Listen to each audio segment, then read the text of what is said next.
Hello everyone. Today we are going to discuss about CA Foundation Paper 2 Business Law. அதோட continuation நம்ம பார்க்கலாம். So இப்போ நம்ம பார்க்கக்கூடிய டாபிக் பார்த்தீங்கன்னா types of laws in the Indian legal system. இந்திய சட்ட அமைப்பில் உள்ள சட்ட வகைகள். The laws in the Indian legal system could be broadly classified as follows. இந்திய சட்ட அமைப்பில் உள்ள சட்டங்களை விரிவாக பின்வருமாறு வகைப்படுத்தலாம். The first one is criminal law. குற்றச்சட்டம். Criminal law is concerned with laws pertaining to violations of the rules of law or public wrongs and punishment of the same. குற்றச்சட்டம் என்பது சட்டத்தின் ஒழுங்குகளை மீறுதல் அல்லது பொது தவறுகளை செய்தல் மற்றும் அதற்கான தண்டனைகளை குறித்து விவரிக்கிறது. Criminal law is governed under the Indian Penal Code 1860 and Code of Criminal Procedure 1973 CRPC. இந்திய குற்றச்சட்டம் 1860 மற்றும் குற்றவியல் நடைமுறை சட்டம் 1973 CRPC ஆகியவற்றின் கீழ் குற்றச்சட்டம் நிர்வகிக்கப்படுகிறது. The Indian Penal Code 1860 defines the crime, its nature and punishments, whereas the Criminal Procedure Code 1973 defines exhaustive procedure for executing the punishment of the crimes. இந்திய குற்றச்சட்டம் 1860 என்பது குற்றங்களையும் அவற்றின் தன்மையையும் தண்டனைகளையும் வரையறுக்கிறது. குற்றவியல் நடைமுறை சட்டம் 1973 என்பது அந்த தண்டனைகளை அமல்படுத்தும் விரிவான நடைமுறைகளை வரையறுக்கிறது. Murder, rape, theft, fraud, cheating and assault are some example of criminal offence under the law. கொலை, பாலியல் வன்முறை, திருட்டு, மோசடி, ஏமாற்றம் மற்றும் தாக்குதல் ஆகியவை குற்றச்சட்டத்தின் கீழ் குற்ற செயல்களில் எடுத்துக்காட்டுகளாகும். Then the second type of law is civil law. Civil சட்டம். Matters of disputes between individuals or organizations are dealt with under civil law. தனிநபர்கள் அல்லது அமைப்புகள் இடையே ஏற்படும் வாதங்கள் சிவில் சட்டத்தின் கீழ் கவனிக்கப்படுகின்றன. Civil courts enforce the violation of certain rights and obligations through the institution of a civil suit. Civil நீதிமன்றங்கள் சில உரிமைகள் மற்றும் கடமை மீறப்பட்டதை சீர்திருத்த சிவில் வழக்குகளை அமைத்து தீர்க்கின்றன. Civil law primarily focuses on disputes resolution rather than punishment. Civil சட்டம் முதன்மையான தண்டனை அளிப்பதை விட பிணக்கு தீர்ப்பை மையமாக கொண்டுள்ளது. The act of process and administration of civil law are governed by the Code of Civil Procedure 1908 CPC. Civil சட்ட நடைமுறை மற்றும் நிர்வாகம் சிவில் சட்ட நடைமுறை சட்டம் 1908 CPC மூலம் நிர்வகிக்கப்படுகிறது. Civil law can be further classified into law of contract, family law, property law and law of tort. Civil சட்டம் மேலும் ஒப்பந்த சட்டம், குடும்ப சட்டம், சொத்து சட்டம் மற்றும் நட்ட ஈடு சட்டம் என பிரிக்கப்படுகிறது. Some examples of civil offenses are breach of contract, non-delivery of goods, non-payment of dues to lender or seller, defamation, breach of contract and disputes between landlord and tenant. Civil குற்றச்செயல்களின் சில எடுத்துக்காட்டுகள்: ஒப்பந்தம் மீறல், பொருட்கள் வழங்காமல் இருத்தல், கடனாளிகளுக்கு பணம் செலுத்தாமல் இருத்தல், ஒப்பந்தம் மீறல் மற்றும் வீட்டு வாடகையாளர் மற்றும் வீட்டு உரிமையாளர்கள் இடையிலான சச்சரவு. And the third law is common law. பொது சட்டம். A judicial precedent or a case law is common law. நீதிமன்ற முன்மாதிரி அல்லது வழக்கு சட்டம் என்பதே பொது சட்டமாகும்.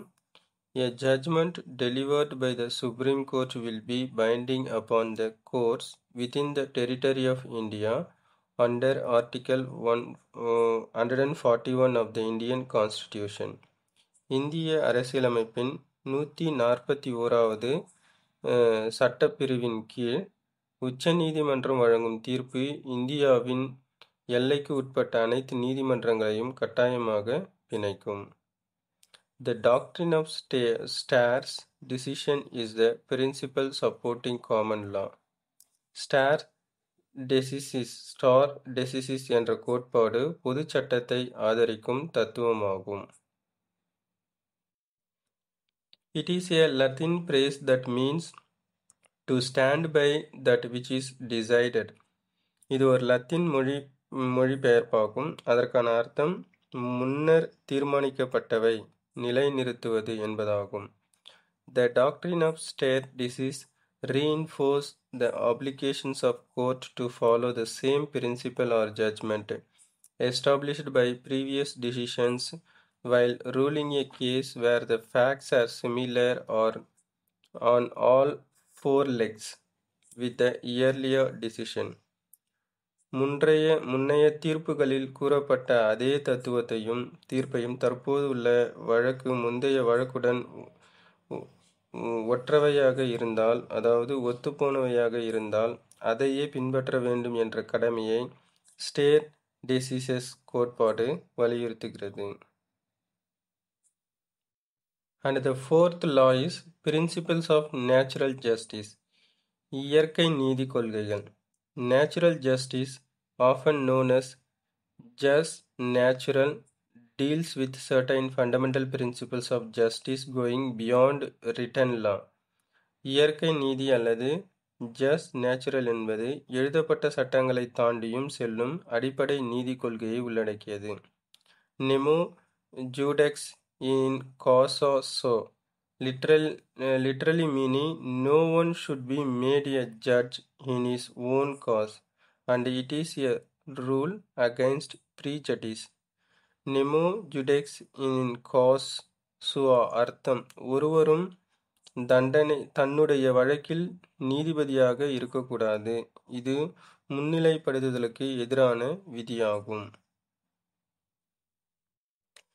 Then Audi Altram Partem, literally meaning hear the other party or give the other party a fair hearing. Audi Altram Partem அர்த்தம் மற்ற பக்கத்தையும் கேளுங்கள் அல்லது நியாயமான வாய்ப்பளியுங்கள். மற்ற பக்கத்தையும் கேளுங்கள் அல்லது நியாயமான வாய்ப்பு அளியுங்கள். And reasoned decision are the rule of natural justice. மற்றும் காரணங்கள் கொண்ட தீர்ப்பு ஆகியவை இயற்கை நீதி கொள்கைகளாகும். A judgment can override or alter a common law, but it cannot override or change the statute. ஒரு தீர்ப்பு பொது சட்டத்தை மீறவோ மாற்றவோ முடியும், ஆனால் சட்டத்தில் குறிப்பிடப்பட்ட சட்ட விதிகளை மாற்ற முடியாது. Then we are going to discuss about enforcing the law. ஒரு சட்டத்தை எப்படி ஃபோர்ஸ் பண்ணலாம், நடைமுறைப்படுத்தலாம் அப்படின்றத பார்ப்போம். சட்டத்தை அமல்படுத்துதல். After a law is passed in parliament, it has to be enforced. ஒரு சட்டம் நாடாளுமன்றத்தில் நிறைவேற்றப்பட்ட பிறகு அது அமல்படுத்தப்பட வேண்டும். Somebody should monitor whether the law is being followed. அந்த சட்டம் பின்பற்றப்படுகிறதா என்பதை யாரோ ஒருவர் கண்காணிக்க வேண்டும். This is the job of the executive. இது நிர்வாக அதிகாரிகளின் வேலையாகும். Depending on whether a law is a central law or a state law, the central or state government will be the enforcing authority. ஒரு சட்டம் மத்திய சட்டமா அல்லது மாநில சட்டமா என்பதற்கேற்ப மத்திய அல்லது மாநில அரசு அதை அமல்படுத்தும் அதிகாரமாக இருக்கும். For this purpose, government functions are distributed to various ministries. இந்த நோக்கத்திற்காக அரசு செயல்பாடுகள் பல அமைச்சகங்களுக்கு பகிர்ந்து வழங்கப்பட்டுள்ளன. Some of the popular ministries are the Ministry of Finance, the Ministry of Corporate Affairs, the Ministry of Home Affairs, the Ministry of Law and Justice, and so on.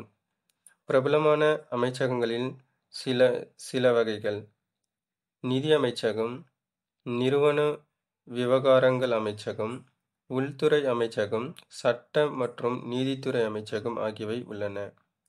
These ministries are headed by a minister and run by officers of the Indian Administrative and other services. இந்த அமைச்சகங்களுக்கு ஒரு அமைச்சர் தலைமை வகிக்கிறார் மற்றும் இந்திய நிர்வாக சேவை மற்றும் பிற சேவைகளின் அதிகாரிகள் நடத்துகின்றனர். The Government of India exercises its executive authority through the number of government ministries or department of states. இந்திய அரசு தனது நிர்வாக அதிகாரத்தை பல அரசு அமைச்சகங்கள் அல்லது மாநில துறைகள் மூலமாக பயன்படுத்தப்படுகிறது. A ministry is composed of employed officials known as civil servants and is politically accountable through a minister. ஒரு அமைச்சகம் சிவில் சர்வெண்ட்டுகள் என அழைக்கப்படும் பணியமர்த்தப்பட்ட அதிகாரிகளால் ஆனது மற்றும் அரசியல் முறையில் ஒரு அமைச்சருக்கு பதிலளிக்கக்கூடியதாக இருக்கிறது. Most major ministries are headed by a cabinet minister who sits in the Union Council of Ministers and is typically supported by a team of junior ministers called the Ministers of State. பெரும்பாலான முக்கிய அமைச்சகங்களுக்கு அமைச்சரவை உறுப்பினராக உள்ள அமைச்சரவை அமைச்சர்கள் தலைமை வகிக்கின்றனர். அவருக்கு பொதுவாக மாநில அமைச்சர்கள் எனப்படும் சிறு அமைச்சர்கள் குழு ஆதரவளிக்கின்றனர். For example, the Income Tax Act is implemented and enforced by the Ministry of Finance through the Central Board of Direct Taxes coming under the Department of Revenue and is administered by the officers of the Indian Revenue Service. உதாரணமாக, வருமான வரி சட்டம் நிதி அமைச்சகத்தால் வருவாய்த்துறையின் கீழ் உள்ள நேரடி வரிகள் மத்திய வாரியத்தின் மூலம் அமல்படுத்தப்படுகிறது மற்றும் இந்திய வருவாய் சேவையின் அதிகாரிகள் அதை நிர்வகிக்கின்றனர். We will see some of the major ministries and law which are enforced by them. முக்கிய அமைச்சகங்கள் மற்றும் அவற்றால் அமல்படுத்தப்படும் சட்டங்களை நாம் பார்ப்போம். Then we discuss about the Ministry of Finance. Ministry of Finance என்னன்னு பார்க்கலாம். நிதி அமைச்சகம். The Ministry of Finance, Vitta Mantralaya, is a ministry within the Government of India concerned with the economy of India, serving as the Treasury of India. நிதி அமைச்சகம் விட்ட மந்த்ராலயா என்பது இந்திய அரசின் ஒரு அமைச்சகமாகும். இது இந்தியாவின் பொருளாதாரத்தை குறித்துள்ளது மற்றும் இந்தியாவின் ட்ரெஸரி செயல்படுகிறது. In particular, it concerns itself with taxation, financial legislation, financial institutions, capital markets, center and state finances and the union budget. குறிப்பாக இது வரி விதிப்பு, நிதி சட்டங்கள், நிதி நிறுவனங்கள், மூலதன சந்தைகள், மத்திய மற்றும் மாநில நிதிகள் மற்றும் ஒன்றிய பட்ஜெட்டை தொடர்புடையதாக இருக்கிறது.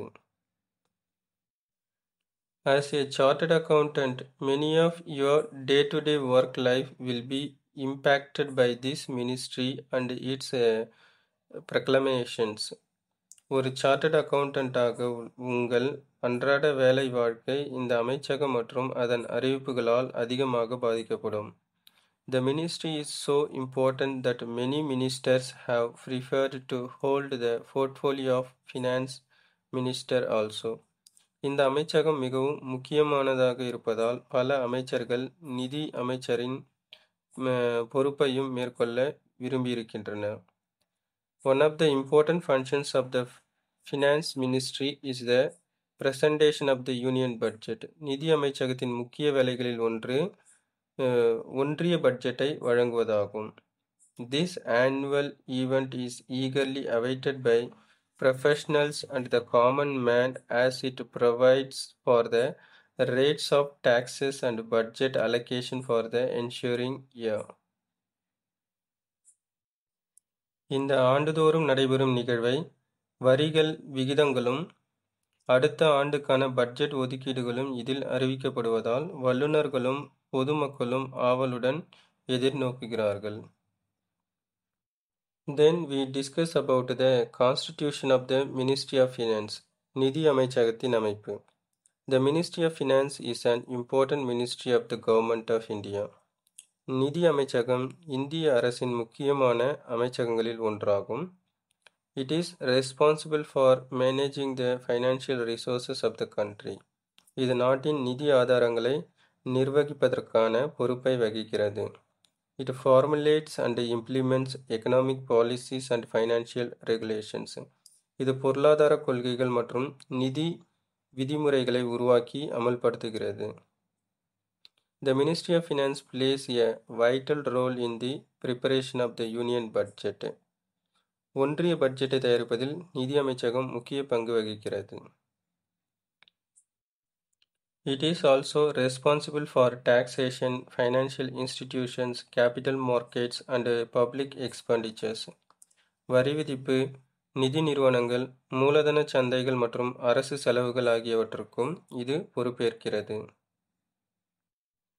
Then departments under Ministry of Finance. Ministry of Finance கீழே என்னென்ன டிபார்ட்மெண்ட்லாம் இருக்குன்னு பார்க்கலாம். நிதி அமைச்சகத்தின் கீழ் செயல்படும் துறைகள்.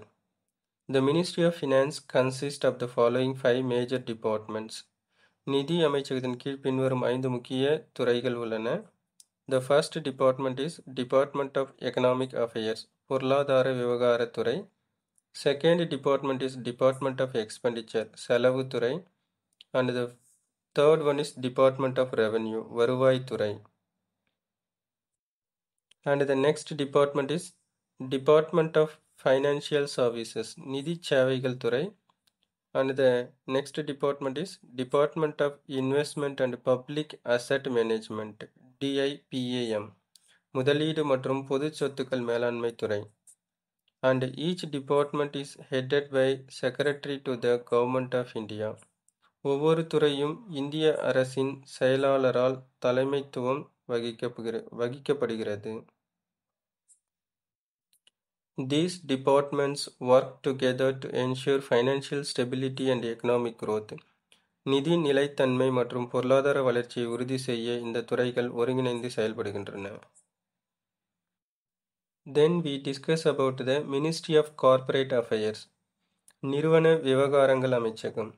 It is an Indian government ministry. இது இந்திய அரசின் ஒரு அமைச்சகமாகும். It is primarily concerned with the administration of the Companies Act 2013, the Companies Act 1956, the Limited Liability Partnership Act 2008, and the Insolvency and Bankruptcy Code 2016. இது முதன்மையான 2013 ஆண்டின் நிறுவன சட்டம், 1956 ஆண்டின் நிறுவன சட்டம், 2008 ஆண்டின் வரம்புடைய பொறுப்பு கூட்டாண்மை சட்டம் மற்றும் 2016 ஆண்டின் திவாலாகும் மற்றும் பேங்க்ரப்சி சட்டத்தின் நிர்வாகத்தை கவனிக்கிறது. It is responsible mainly for the regulation of Indian enterprises in the industrial and service sector. இந்திய தொழில் மற்றும் சேவை துறைகளில் உள்ள நிறுவனங்களின் ஒழுங்குமுறையை காண்பதும் இதன் முக்கிய பொறுப்பாகும். The ministry is mostly run by civil servant of ICLS cadre. இந்திய அமைச்சகம் பெரும்பாலும் இந்திய நிறுவன சட்ட சேவை ICLS பட்டியலில் உள்ள சிவில் அதிகாரிகளால் நடத்தப்படுகிறது. These officers are elected through the civil service examination conducted by Union Public Service Commission. இந்த அதிகாரிகள் ஒன்றிய அரசு தேர்வாணையம் நடத்தும் சிவில் சேவை தேர்வின் மூலம் தேர்வு செய்யப்படுகிறார்கள். The highest post, Director General of Corporate Affairs, DGCOA, is fixed at a apex scale for the ICLS. நிறுவன விவகாரங்களின் தலைமை இயக்குனர் DGCOA எனப்படும் மிக உயர்ந்த பதவி ICLS அதிகாரிகளுக்கான உச்சநிலை சம்பள நிலைக்கு இணையாக நிர்ணயிக்கப்படுகிறது. Then we discuss about the Ministry of Home Affairs, Graha Mantralaya. Ministry of Home Affairs, உள்துறை அமைச்சகம். It is a ministry of the Government of India. இது இந்திய அரசின் ஒரு அமைச்சகமாகும். As on Interior Ministry of India, it is mainly responsible for the maintenance of internal security and domestic policy. இந்தியாவின் உள்துறை அமைச்சகமாக இது உட்புற பாதுகாப்பும் உள்நாட்டு கொள்கைகளும் பராமரிக்க முக்கிய பொறுப்புடையதாக உள்ளது. The Home Ministry is headed by the Union Minister of Home Affairs. உள்துறை அமைச்சகத்துக்கு மத்திய உள்துறை அமைச்சர் தலைமை வகிக்கிறார். Then we discuss about the departments under Ministry of Home Affairs. Ministry of Home Affairs கீழ் இருக்கக்கூடிய டிபார்ட்மெண்ட்ஸ்லாம் என்னன்னு சொல்லிட்டு நம்ம பார்க்கலாம். உள்துறை அமைச்சகத்தின் கீழ் உள்ள துறைகள். The first department is Department of Border Management, எல்லை மேலாண்மை துறை. Second is Department of Internal Security, உள்நாட்டு பாதுகாப்பு துறை. Third is Department of Home, உள்துறை. Fourth, Department of Official Language, அதிகாரப்பூர்வ மொழித்துறை. And the fifth one is Department of States, மாநிலங்கள் தொடர்பான துறை. And the last one is Department of Jammu Kashmir and Ladakh Affairs, Jammu Kashmir மற்றும் லடாக் விவகார துறை. Then we discuss the Department of Official Language. Department of Official Language கீழே வந்து பார்த்தீங்கன்னா first language is Central Translation Bureau, மத்திய மொழிபெயர்ப்பு பிரிவு. செகண்ட் வந்து Central Hindi Training Institute, மத்திய ஹிந்தி பயிற்சி மையம். And the third is Directorate of Census Operations, மக்கள் தொகை செயல்பாடுகள் இயக்குநரகம். Then we discuss about the Ministry of Law and Justice, சட்டம் மற்றும் நீதி அமைச்சகம். Ministry of Law and Justice in the Government of India is a cabinet ministry. இந்திய அரசியல் சட்டம் மற்றும் நீதி அமைச்சகம் ஒரு அமைச்சரவை கழகமாகும். It deals with the management of legal affairs through the Department of Legal Affairs. இது சட்டவியல் துறை மூலம் சட்ட விஷயங்களின் நிர்வாகத்தை மேற்கொள்கிறது. It deals with the legislative activities through the Legislative Department. இது சட்டமன்ற துறை மூலம் சட்டமன்ற செயல்பாடுகளை நடத்துகிறது. It deals with the administration of justice in India through the Department of Justice. இது நீதித்துறை மூலம் இந்தியாவின் நீதி நிர்வாகத்தை கவனிக்கிறது. The Department of Legal Affairs is concerned with advising the various ministries of the central government. சட்டவியல் துறை மத்திய அரசின் பல்வேறு அமைச்சகங்களுக்கு ஆலோசனை வழங்குவதில் கவனம் செலுத்துகிறது. The Legislative Department is concerned with drafting principal legislation for the central government. சட்டமன்ற துறை மத்திய அரசுக்கான முக்கிய சட்டங்களை வடிவமைப்பதில் கவனம் செலுத்துகிறது. That's all. இந்த வீடியோட கண்டினியூஷன் வந்து நம்ம அடுத்த செக்ஷனில் வந்து நம்ம பார்ப்போம். அடுத்த வீடியோவில் வந்து பார்க்கலாம். Like, share, subscribe and click on the bell.